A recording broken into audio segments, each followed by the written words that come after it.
মধ্যে অবগত হয়েছেন যে ঢাকা বিশ্ববিদ্যালয় ছাত্র সংসদ নির্বাচনের বিষয়ে গত 1 বছরে ঢাকা বিশ্ববিদ্যালয়ের মাননীয় উপাচার্য সহ ঢাকা বিশ্ববিদ্যালয় কর্তৃপক্ষ যতগুলো মিটিং আহ্বান করেছিল তার প্রতিটি আহ্বানে বাংলাদেশ জাতীয়তাবাদী ছাত্রদল অত্যন্ত ইতিবাচকভাবে ঢাকা বিশ্ববিদ্যালয় ছাত্র সংসদ নির্বাচনকে আমরা ইতিবাচকভাবে গ্রহণ করেছি।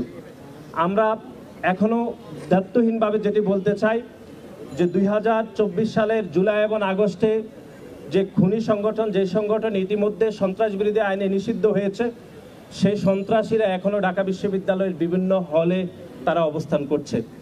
আমরা আজকের এই সংবাদ সম্মেলন থেকে ঢাকা বিশ্ববিদ্যালয় কর্তৃপক্ষের নিকট আবারও আমাদের দাবি পেশ করছি যেন সেই সকল খুনিদেরকে বিচারের আওতায় এনে এবং বিশ্ববিদ্যালয়ের পক্ষ থেকে যে বিচার প্রক্রিয়া করার যেটুকু পদক্ষেপ সেইটুকু পদক্ষেপ যেন জরুরি ভিত্তিতে নেওয়া হয়।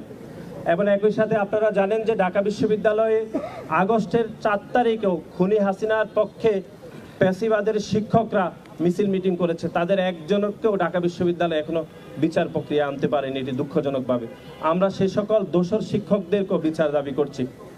সুতরাং এই যে খুনি সংগঠন ছাত্রলীগের বিচার প্রক্রিয়াকে এখনো ত্বরান্বিত না করেও তারপরে আওয়ামী লীগ দোষর শিক্ষকদের বিচার প্রক্রিয়াকে এগিয়ে না নেওয়ার পরেও যে ডাকসু চলমান রয়েছে সে ডাকসুকে আমরা ইতিবাচকভাবে দেখে আমরা প্রতিটি পদক্ষেপকে আমরা স্বাগতম জানিয়ে বাংলাদেশ জাতীয়তাবাদী ছাত্রদল এই ডাকসুতে ঢাকা বিশ্ববিদ্যালয়ের শিক্ষার্থীদের অধিকারের জন্য আমরা নিয়মিতভাবে নিবিড়ভাবে কাজ করছি।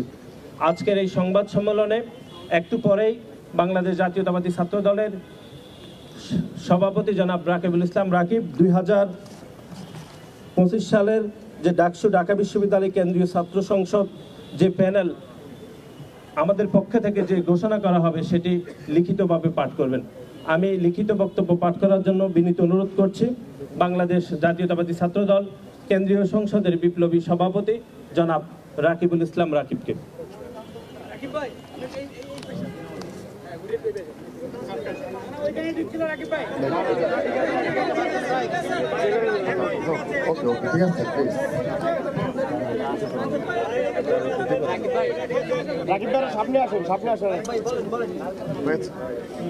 বিসমিল্লাহির রহমানির রহিম।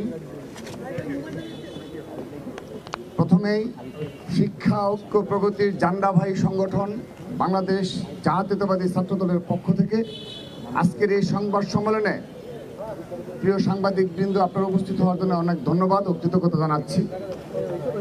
আমার আজকের এই ডাকসু প্যানেল ঘোষণা উপলক্ষে আমি আমার বক্তব্যের শুরুতেই জুলাই আগস্টের গণ অভ্যুত্থানে যে সকল বীর শহীদগণ রক্তের বিনিময়ে আমরা